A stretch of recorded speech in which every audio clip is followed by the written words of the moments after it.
telling me the fate of 12 billion people is in the hands of these criminals? This might not be the best idea. Guardians of the Galaxy. Good movies. The Guardians.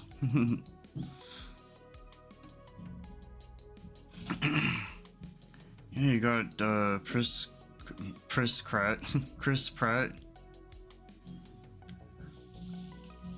Zoe Saldana, Salad. Zoe's got a weird name. It's just, she's got like the hyphens above the E. I don't know. Where is she from?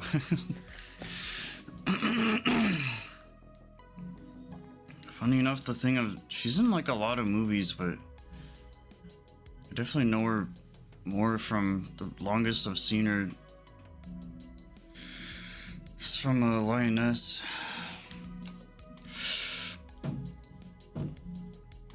And obviously Chris, like, I don't think... Was he even in anything before this? I don't even know, but he's Star-Lord now, so that's cool.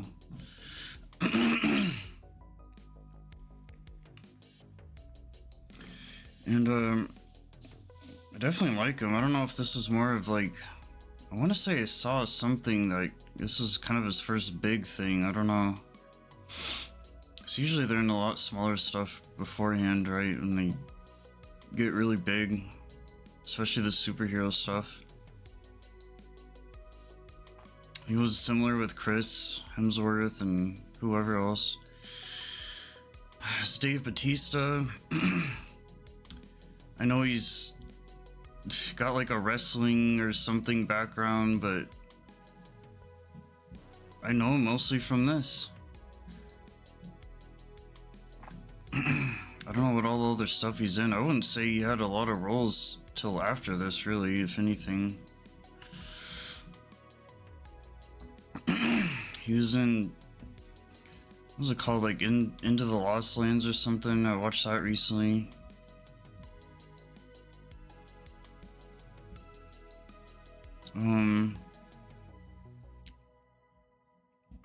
He's in Man with the Iron Fist.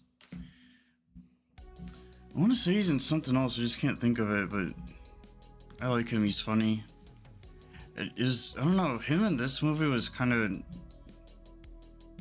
He was definitely the comedy relief, and he was funny, and he had good lines, one-liners especially. It was tough though, because he was so covered up, and... But it's not like you really need to see the guy, it was just more... He's just funny. I want to say I'm thinking of like something of him being like a vampire or something. Was he in 30 Days of Night? Just like had a lot of makeup on? I think so. I think he's one of the vampires in that. Or some that looked just like him. Just hard to tell with all the blood and the teeth and the black eyes. But I guess, yeah, if he wasn't that, it wouldn't have been the first time he's either in like a lot of makeup or he's just like himself. I know he's in that Knock at the Cabin movie, which is weird. I didn't finish that. I think Zoe's like in rom-coms or something, romantic stuff. I don't know. But she's even covered up in all green.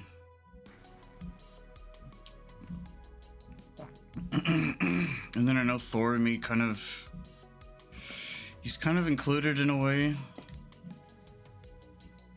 And then Groot, Vin Diesel, I don't know what's up with that, man. He's definitely got the like raspy, deep for the voice.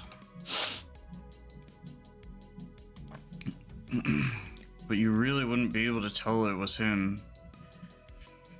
Because what's the only thing Vin Diesel's really in? Fast and the Furious. And then Triple X. I guess The Last Witch Hunter, fine. I guess the Babylon AD movie.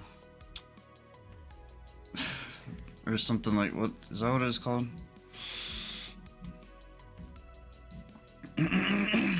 once you realize it's him, you can definitely hear it. And the only time you ever hear him really yell, like he'll say Groot, but he'll say Groot. So I guess you can kind of tell either way, but even in like the Fast and Furious, or the other stuff he's done, he doesn't yell a whole lot.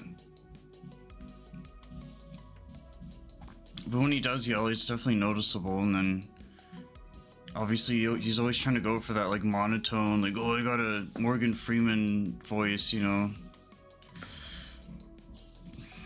Yeah, and then Brad Cooper, Rocket Raccoon, which I mostly know him from The Hangover. All very familiar people, but just kind of very mix and match, which is perfect for the roles, I guess, the characters. But Brad's the interesting one, because you wouldn't tie that up together at all. He's got like this weird Boston, Philly accent or something, I don't know. And obviously normally he's just talking normal. But he really got to like exaggerate that. Yeah, I think that's the whole gang right there, huh? There's like other people, obviously, like in between all the movies and all. But yeah, good music. I think that's what it's mostly known for. Granted, it's a bunch of 80s stuff, which is like whatever to me, but it works for the theme, the retro, synthwave, colorful, space. It kind of just works. Kind of that oldie, new technology, space stuff. But yeah, the soundtrack is just a bunch of, you know, popular 80s songs. Which is definitely gonna, you know, correlate more with like my parents or something, but whatever. It's still good nonetheless. I've watched, especially part 1, like multiple times, because I had the DVD, and this of a few whatever DVDs I had at the time, I was just watching them over and over and over because I had nothing else to. I didn't have any services at the time. But it's so good, it's so rewatchable. I love Chris, he's so funny. Oh yeah, Jurassic World, duh. Jurassic World's good. I probably like him just as much really in that. I wouldn't say more or less. I did watch one other one he was in. It was like called The Edge of Tomorrow. I don't know, it was like some sci-fi movie. I forgot all about it, to be honest, though. Yeah, I love his dancing, his line delivery, his expressions. He's just so funny. He's like this big dude, but he's got that soft side, and he knows he's a good-looking guy and handsome and all that. Charming, witty, whimsical, charismatic, just like Chris. The really strong lead male role. I didn't have to put the male in that, but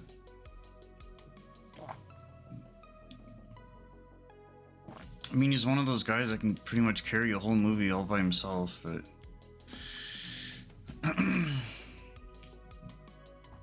that's the weird thing with Dave too. He's this giant dude, and he's just funny. Oh yeah, he was in Blade Runner 2049 as well. The very yeah, that was an interesting scene. He's had some cool roles, man. He's a cool dude. He's fun. I never try to like glorify their personalities and their characters and roles too much, because it's like you don't really know who these people are, and yeah, you get like little tidbits here and there, interviews, blah blah blah, but I mean, they're celebrities, they're actors. They know they're on this whole other level, even though they're still humble about it. Maybe you don't, unless you know them, you don't really know them, so there's no point even really going there. But it's not hard for me to separate the art from the artist, kind of thing.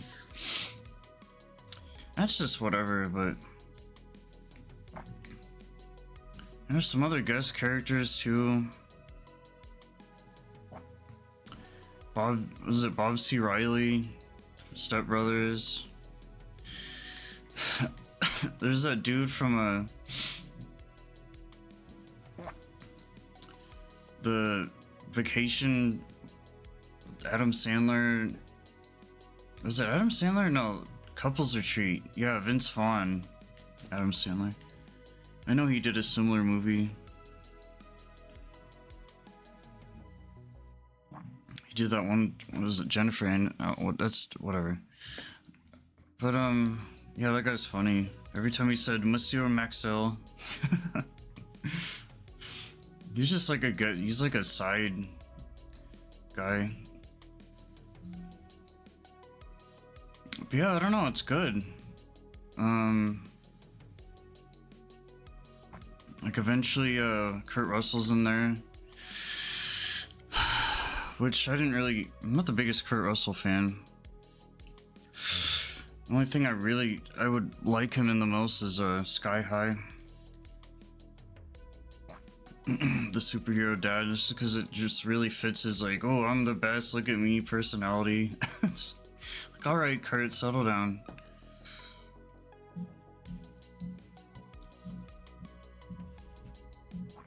But yeah, it's just a really good movie. It's good effects, but I love space stuff.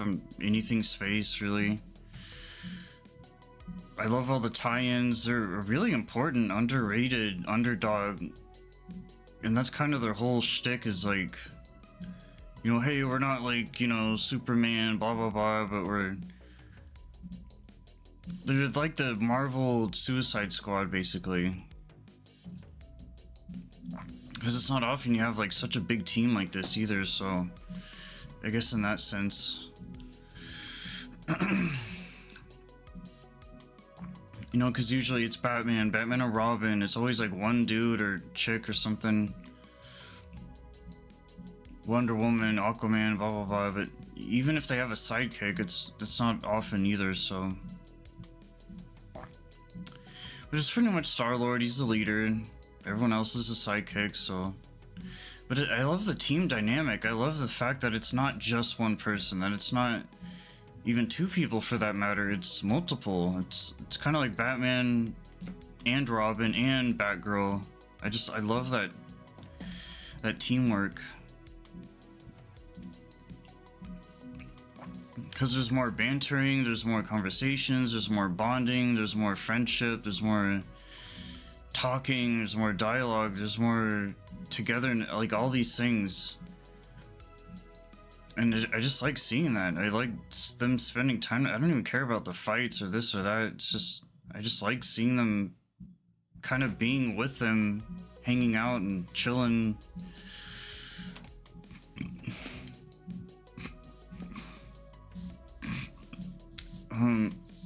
We all got a good chemistry. It took a while to like get into it, but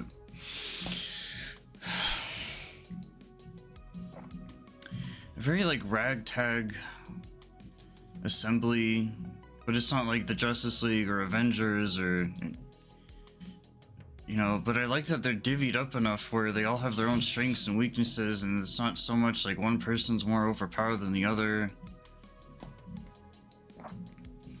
They all kind of cover each other's weak spots, and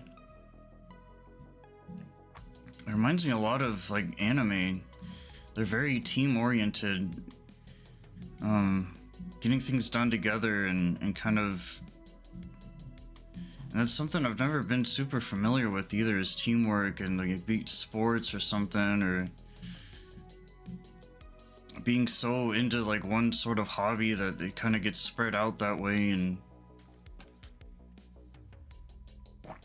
so it was also like personal for me and spiritual, because it's like that's kind of just a life I've never really had or never understood, or so it's cool to see them all together like that. Pretty much in any game or show or movie, that's like my favorite thing I'll always kind of look out for, is just... And hey, it's people talking, it's something to really keep you company, and especially in the background, or to sleep to, or cleaning, or working on stuff, just listening to that in the back, or just, it's just comforting, it's cozy and comfy. And that's kind of my highlight of the whole thing. But yeah, all the movies are equally good. 1, 2, 3. I know they're kind of included in some other stuff. They made guest appearances and cameos and all that. I don't remember if they were officially part of the Avengers, were they? Something like that. I guess everyone could be technically if they really wanted to be. Whatever.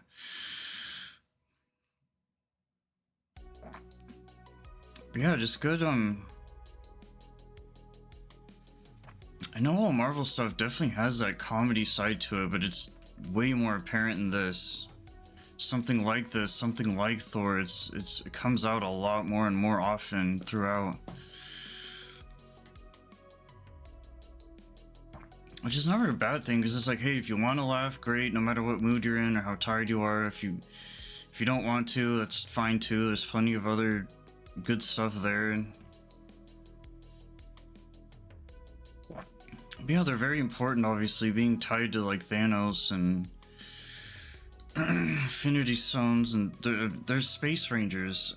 I mean, they're definitely the most included like part of the whole thing, but it didn't start out that way. It kind of really eased into it and leaned into it slowly.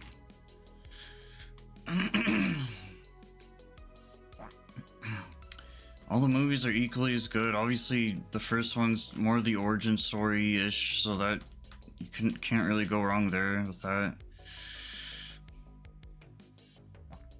I mean, the other volumes, they call it, it's just more or less the same thing, but like nothing really drastic changes or is different really, but it doesn't need to because it works so well, and it's a very good repetitive movie. I think they even got their own like theme ride at the park or something.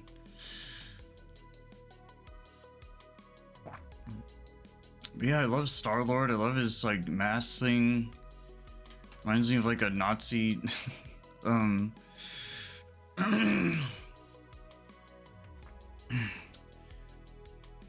you know, like something from Wolfenstein or Jinro, or like these or Korean special forces or something cool, like these really awesome like Spec Ops, Black Ops, the gas mask. I don't know, I just love that look. And it's funny because it's like such a threatening appearance, but he's like the softest teddy bear ever.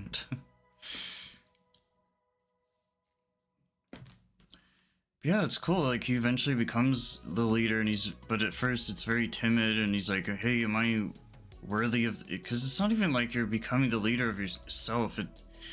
To me, also, there's so much to gain from this. It's also like, you know, if you're trying to make it doing what you want to do, like, can you do it all yourself? And do you need? Sometimes you need people. You might need people to really help you and support you and be there for you the way that you want them to, and it's an equal exchange. You're doing something for them and vice versa. You know, are you a solo act? Are you more of a team player? Because it's different, especially in a leadership position where you have to be like responsible for other people, and a lot more responsibility.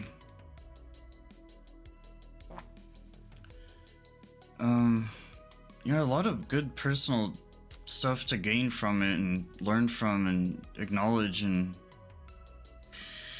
get some wisdom from it. And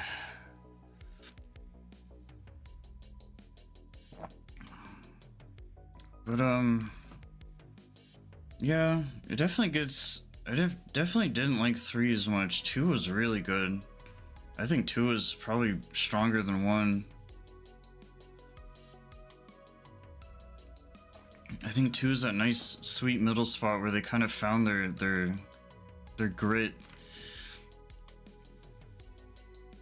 Because the issue with 1, and that's the issue with most of the first movies of something, is like, oh, they're just trying to find their way. It's very slow, which isn't bad, but they're trying to figure out who they are and what they're doing, where they're at. But at least 2, they're nice and kind of broken in and right, good to go. which especially with the whole teamwork side of it, that's what makes it work really well, is they're established and, you know, it's all, the groundwork's all there, the foundation. But yeah, 3 was just like, you know, getting a little too, because the issue with things like this, it's all fantasy, it's fake. If someone wanted to write out a billion things for one story type of thing, situation, it really wouldn't be that hard to do. You could just constantly change the scenario and rewrite it like all day long, every day. So Think about 3 definitely dragged out a bit, but it's kind of their formula too, is like, hey, let's get at least 3 movies each out of them.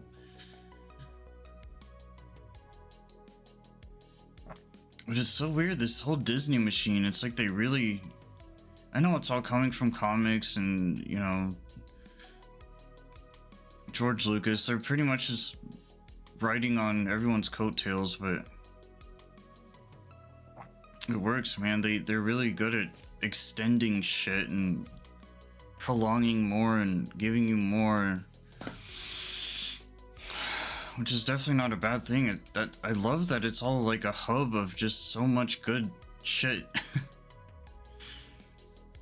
It's not a bad deal, man. You get Marvel stuff, Disney stuff, it's pretty sweet. Not sponsored. But yeah, there's not much else to it. Just music, dancing, Walkmans, arguments, teamwork, bantering, fights, battles, love interest, which I wasn't really crazy for. Dude, Peter Quill's pretty lucky though, man. Gamora and Green, whew. It's like the same fantasy you have with Star Wars, like the chicks with the green ones with the hair things. Oh man. And they're all like covered in body paint, green or blue or whatever. Especially Zoe, she's hot, dude. Skinny, petite.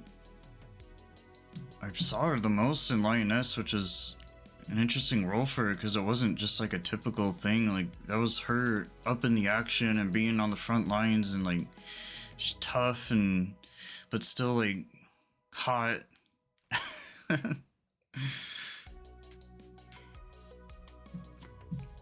mean, when you're in a show literally called Lioness, I mean, you get exactly what you'd expect. Yeah, they've all done good work. This is probably their highest top tier project.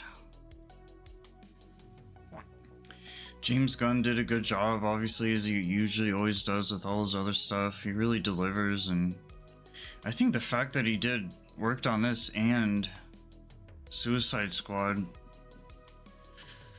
because he does, I don't know, I mean, I don't get too much into the director's side of things because it's like, yeah, Michael Bay, James Cameron, Steven Spielberg, all these guys, like, they all have their style. Scott Ridley, yada yada, but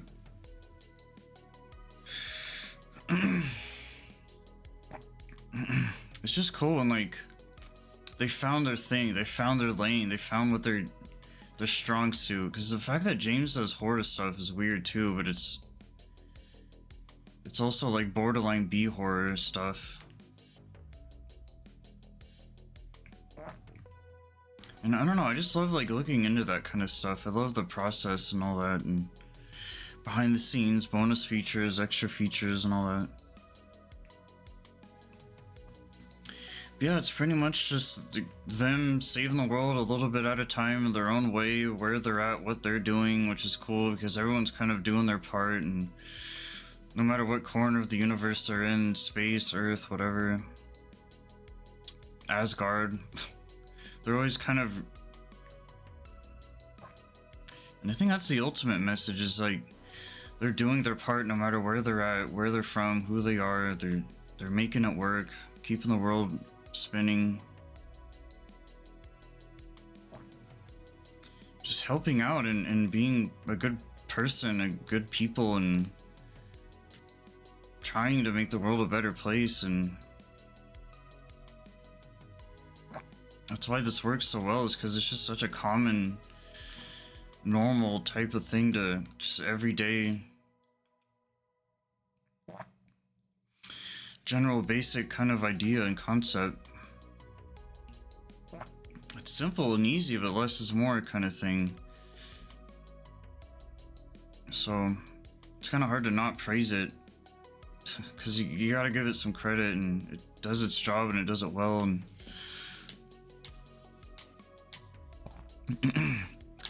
yeah, out of all their villains, I probably like one the best. I think he was pretty cool. Two is like, honestly, I don't even really remember a whole lot about two. Like, it's probably the one I've watched the most, maybe. I think I like two more, but I've probably seen one more, I don't know. But three got weird for me with that golden guy, and it just kind of really leaned into this whole other realm of whatever the heck. The Guardians is cool, but my issue with space stuff is like it can go in so many, way too many different directions that it just gets weird, because they try to like world build, and the issue is it can get so crazy because there's just infinite possibilities. Literally, it's not even like we're talking Earth specifically or trying to stay in that realm of somewhat normality. It just goes off in all these crazy, weird, odd, strange directions. I even have the video game. I haven't played it yet, but I've watched some of it, and I know it's just them yapping on and on and on.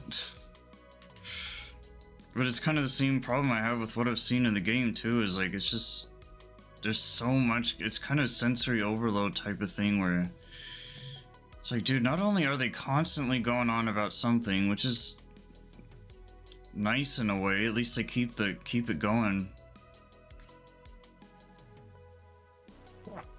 They don't really pause a whole lot in between, but it's also getting a little too deep into all the space stuff. I like that they have their own thing. I would have liked to see them more involved with, and they have here and there, sure, but since they're from space, more Earth stuff, you know? Like they've met with the other people and all these things, but and I like that they stay where they're at, and it's their home, and it's where they're comfortable at, and I get it.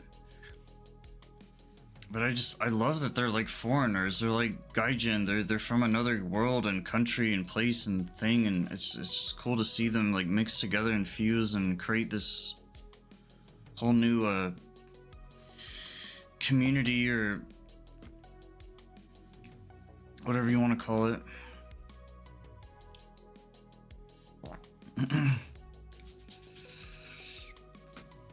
Yeah, it's pretty just good overall. Family movie for anybody, no matter what age you are, who you are. It just works. It's very relatable. And the good thing about there being so many different people, there's also that bug girl too, huh? The antennas, the big eyes. Oh, she's hot. But there's always going to be someone to relate to, and personality wise, like ethnicity and culture and all that, I've never really believed in that a whole lot, but I'm more interested in who is on the inside, like not really the outside, the surface, but just internally. Like, I'd like to get to know who these people are, and